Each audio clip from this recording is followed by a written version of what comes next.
جی السلام علیکم ورحمۃ اللہ وبرکاتہ۔ محترم بھائی نے یہ مستدرک حاکم سے ایک روایت بھیجی ہے 4666 یعنی 4666 نمبر حدیث کہ جنت 3 لوگوں کے دیدار کا مشتاق ہے۔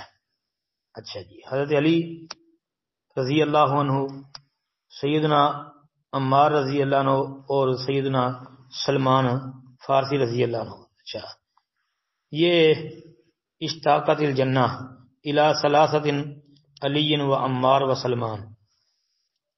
اچھا، آگے لکھا جی ھذا حدیث صحیح الاسناد، یہ امام حاکم رحمۃ اللہ علیہ کا فیصلہ ہے، لیکن یہ فیصلہ کمزور ہے، یہ روایت ثابت نہیں ہے، اس لیے کہ مستدرک حاکم والی سند اس کو دیکھیں، اس میں ایک تو حسن بصری جو انس کہہ رہا ہے، حسن بصری جو ہے یہ مدلس راوی سیغان سے بیان کر رہا ہے، سما کی صراحت نہیں ہے ایک بات، اور سب سے بڑی علت اس میں یہ ابو ربیعہ الایادی جو ہے یہ ایک اس میں راوی ہے، تو اس پر ائمہ محدثین نے جرح کی ہے۔ امام مسلم رحمۃ اللہ علیہ اور امام عمر بن علی الفلاس رحمۃ اللہ علیہ انہوں نے اس کو متروک الحدیث قرار دیا ہے۔ امام علی بن مدینی رحمۃ اللہ علیہ جو امام بخاری رحمہ اللہ کے استاد تھے، وہ کہتے ہیں ذاہب الحدیث، یعنی یہ حدیث میں گیا گزرا ہے۔ امام ابو حاتم رحمۃ اللہ علیہ کے نزدیک یہ منکر الحدیث ہے، اور علامہ ابن جوزی رحمۃ اللہ علیہ نے اس کو العلل المتناہیہ کے اندر درج کیا ہے، اور ائمہ محدثین کی جرح بھی نقل کی ہے، اور یہ بھی کہا ہے کہ یہ حدیث صحیح نہیں ہے۔ باقی انشاءاللہ اس پر مفصل جو ہے اس کے طریق جمع کریں گے جی۔ بعض سندوں کے ساتھ یہ روایت بیان کی گئی ہے، اور ان میں 4 لوگوں کا ذکر ہے، تو انشاءاللہ ان پر بھی بحث ہوگی۔ باقی یہ روایت جو ہے یہ ضعیف جداً اس کو کہہ لیں۔ السلام علیکم ورحمۃ اللہ وبرکاتہ۔ السلام ورحمۃ اللہ وبرکاتہ۔ جی رفع جان کے متعلق آپ کا سوال ہے، اور آپ کا قولی حدیث چاہیے۔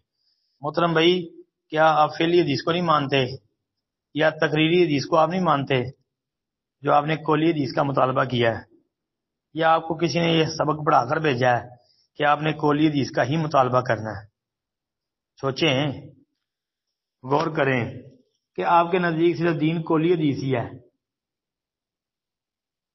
نبی کریم صلی اللہ علیہ وسلم کی قولی حدیث آپ صحیح بخاری کے اندر یہ پڑھ لینا کہ آپ علیہ السلام نے فرمایا صلو کما رأیتمونی اصلی۔ مالک بن حویرث رضی اللہ عنہ کہتے ہیں نبی علیہ الصلوۃ والسلام نے فرمایا نماز اس طرح پڑھو جس طرح مجھے پڑھتے دیکھتے ہو۔ تو نبی کریم علیہ الصلوۃ والسلام نماز کس طرح پڑھتے تھے؟ آپ رفع جان کے ساتھ نماز پڑھتے تھے، اور صحیح بخاری کے اندر یہ ہے کہ ایک صحابی نے کہا کہ میں آپ کو اللہ کے رسول علیہ السلام کی نماز بتاتا ہوں، پھر انہوں نے 10 صحابہ کی موجودگی میں نبی علیہ الصلوۃ والسلام کی نماز جو ہے وہ بیان کی، اور نماز کے شروع میں اور رکوع جاتے، رکوع سے سر اٹھاتے، اور تیسری رکعت کے لیے کھڑے ہوتے ہوئے رفع جان کیا، ابو داؤد وغیرہ کے اندر بھی آتی ہے۔ اور 10 کے 10 صحابہ نے یہ کہا تھا کہ صدقتا ہا کذا، یعنی تو نے سچ کہا ہے، اللہ کے نبی کی نماز ایسی ہی تھی۔ تو یہ حدیث سے آپ کو کیا سمجھ آئی ہے؟ خصوصاً مالک بن حویرث والی صلو کما رأیتمونی اصلی، کہ نبی علیہ الصلوۃ والسلام کی طرح نماز پڑھنی ہے تو آپ نے رفع جان کیا ہے۔ پوری زندگی میں ایک نماز تو کیا ایک رکعت بھی رفع جان کے بغیر نہیں پڑھی اللہ کے رسول نے۔ اور پھر صحابہ نے یہ 10 صحابہ نے باقاعدہ تصدیق کی ہے کہ اللہ کے نبی کی نماز ایسی ہی تھی، تو پتہ چلتا ہے کہ نماز جو ہے وہ رفع جان کے ساتھ ہی ہے۔ یہ آپ یہ بات چھوڑ دیں کہ یہ قولی حدیث دکھائیں، یہ کسی نے آپ کو شاید پریشان کیا ہے، یا پریشان آپ کسی کو کرنا چاہتے ہیں، واللہ عالم۔ السلام علیکم ورحمۃ اللہ۔ السلام ورحمۃ اللہ وبرکاتہ۔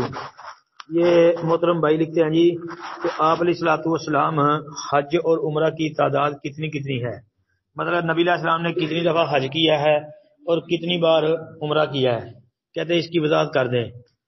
اچھا جی محترم بھائی، نبی کریم صلی اللہ علیہ وسلم نے نبوت مل جانے کے بعد صرف ایک حج کیا ہے جس کا ثبوت قرآن و سنت میں ہے، جسے حجۃ الوداع کہتے ہیں. صرف ایک ہی حج کا ذکر واضح طور پہ کتاب و سنت میں موجود ہے. اس سے پتہ چلتا ہے کہ آپ نے ایک ہی حج کیا ہے. باقی عمرے کتنے کیے ہیں؟ یہ 4 عمرے نبی کریم صلی اللہ علیہ وسلم نے کیے ہیں اپنی زندگی میں. 4 مرتبہ عمرہ کیا ہے. یہ 4 مرتبہ عمرہ کرنے کا ذکر صحیح بخاری وغیرہ کے اندر موجود ہے. السلام علیکم ورحمۃ اللہ وبرکاتہ.